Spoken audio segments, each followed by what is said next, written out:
One thing that novice songwriters often do is they overthink a song.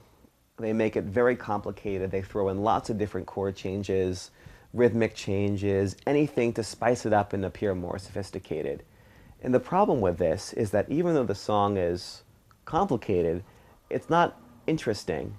I found that some very creative songs can be built around one set of chords.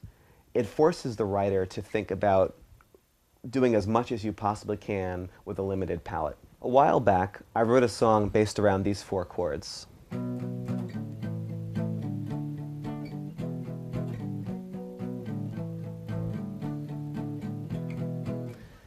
And the challenge for me was to find a way to keep it interesting and keep the song engaging.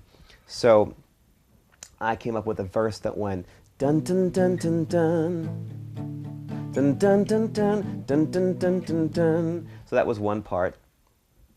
Then I came up with another part that went dun dun dun dun dun dun dun dun dun dun dun dun dun dun dun. Now you'll notice the difference between the two is that the first one is more melodic, the second one is more rhythmic. I use really just about 1 or 2 notes in the second part going back and forth.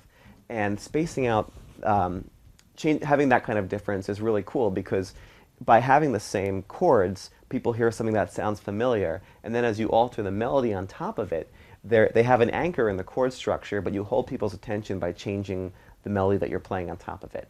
And then I even came up with a chorus that used the same chords that went dun dun dun dun dun dun dun dun dun dun dun dun dun do do do, and that's when I change the chord and I throw in that F sharp.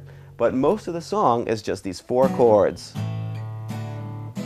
Songwriters, especially pop songwriters, want to write something that you're going to remember. And if you throw out too much information, you're not going to remember all of it.